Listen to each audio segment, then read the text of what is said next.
Next up, we have Mr. Rupert Boneham. I'm sure you know Rupert too. Not only does he run a very successful organization called Rupert's Kids, he was the Libertarian candidate for governor last year and did a pretty good showing, honestly. He did really well for the party. And he's also a fan favorite from the Survivor television series. So please welcome Rupert Boneham.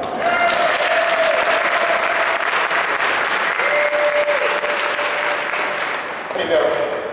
You know, for 20 plus years, we've been running a mentoring program here in Indianapolis. Started out in Hamilton County and moved into Marion County. For 20 years, 22 in July, we've been dealing with the consequences of some very harsh laws. We've been dealing with now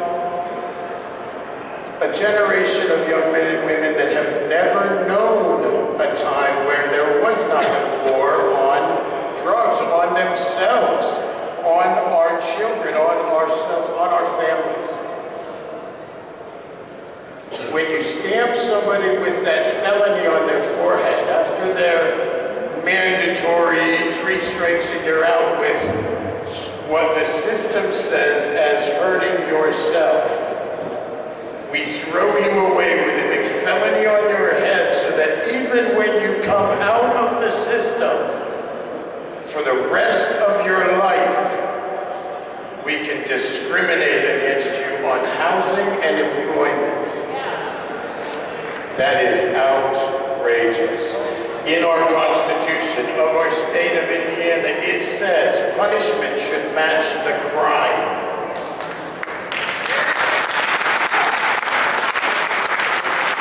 A lifetime of punishment does not match smoking a joint. I don't care what the situation is. When we've got men and women in my program, participants, that were taught by their own family that it was okay, and the system says no. By the time they're 16, 18 years old, we've thrown them away. We're willing to spend $20,000, $30,000, $40,000 a year to lock them up so they can't do that anymore. But now you talk to my participants and you say, what happens when you hurt someone else? Look at those laws, look at those situations. We are saving our jail cells, we are filling our detention centers with nonviolent offenders. We are taking someone that we as a society says they're hurting themselves and throwing them into a violent jail cell that they have to fight. They have to stand up and fight so they can have toothpaste, toothbrush, toilet paper, clean clothing. What is that teaching them? We're teaching our young men and women how to be career criminals because they smoke a plant, not a processed chemical, a plant. Indiana used to be one of the largest producers of hemp in the country.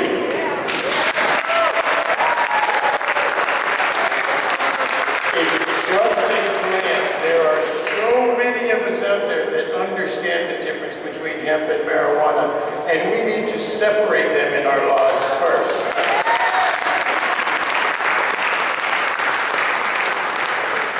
When we can create hemp oil that beats the heck out of burning our corn, when we can create hemp material, hemp clothing, and clothe every first responder, every firefighter, every law enforcement officer, every state employee, every state worker, every prisoner, every person that we're buying clothes for in Indonesia and China and who knows where, we start building, growing, producing, and creating all of that in Indiana for Indiana. Don't let it go outside the state, it's ours.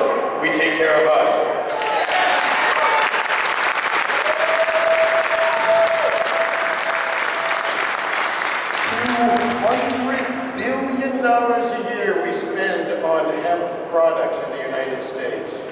you don't produce one drop of it.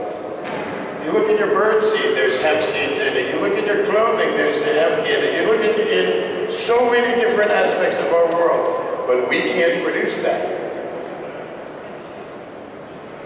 You know, I deal with both sides of that. When I'm sitting with one of our participants that is 22 years old, and it's legal for them to drink a beer, but illegal for them to smoke a joint.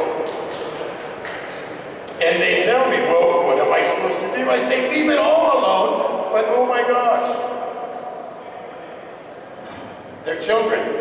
They have a mental age of about 12 years old sometimes because our system has kind of failed them. At 8, 10 years old, we're telling them that they have no future. And we're showing a lot of our children that. With our standardized test in school, we're showing more and more of our kids that are different, that don't test well. You're not going to make it. Where do you think those kids go? They end up in a program like mine. At 20 years old, never working a legal day in their life, barely able to read and write, having no sense of self-worth, no work ethic, no way of making a legal living. 10 different ways, 10 different ideas of making that illegal living. And 2 or 3 strikes, maybe even that third